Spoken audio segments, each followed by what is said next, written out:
Sadhguru Nath Maharaj Ki Jai, and welcome to Jagadambe Reads the Holy Books of India, Mahabharata 546.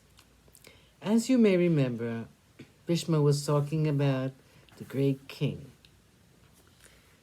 He is established by the gods, and he is not to be slighted.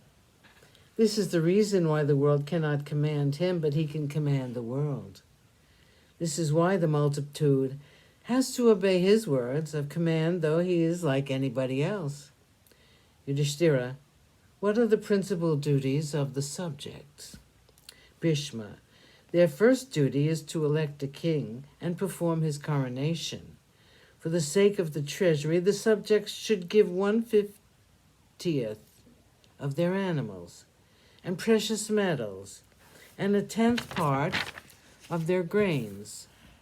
From among them they should choose those who are proficient in the use of weapons and help the king in the maintenance of the army. 1/4 part of the merits of the people will go to the king, and 1/4 part of their evil also. A disciple behaves with humility in the presence of his preceptor. Even so, a subject should humble himself before his king. A king who is honored by his subjects will naturally be respected and feared by his enemies. Yudhishthira, what other special duties should a king discharge? Bhishma, a king should first know how to bring himself under subjugation. When he has achieved this, he should then try to subdue his foes. The conquest of the 5 senses is considered to be the greatest victory.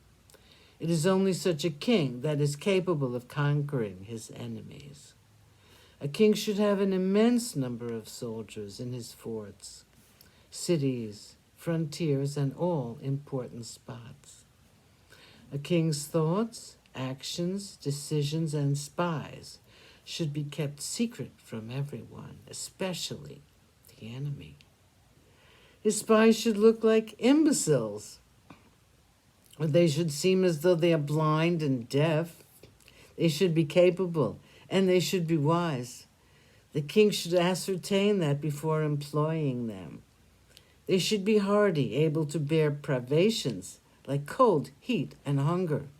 The king should set spies on his counselors, on his friends, and even on his children. His spies should be strangers to each other. The moment the king realizes that his foe is stronger, he should strive to make peace. If he is sure of his strength, he should collect a large army and march against the person who has no allies and friends, or who is engaged in war against another. The king should know how to take them by surprise. He should not hesitate to afflict the kingdom of the enemy with weapons, fire, and poison. The king should take 1/6 of the income of his subjects. This is for the maintenance of the army, for their protection. A king's subjects are his children, but he should guard against compassion while punishing them for their wrong behavior. Honest people who are absolutely trustworthy should be appointed to administer justice. The state has her strong foundation only upon the proper administration of justice. There need be no doubt whatever about the truth that it is the king that makes the age, and not the age which makes the king.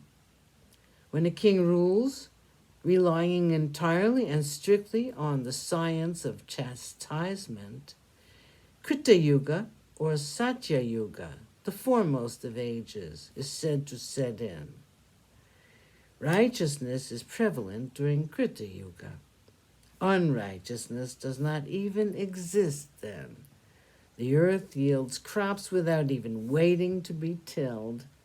Herbs and plants grow luxuriantly and in abundance. Diseases are not found at all, and all people live long. Seasons are all delightful. Sadhguru Nath Maharaj Ki Jai. Thank you for coming. I hope you come again.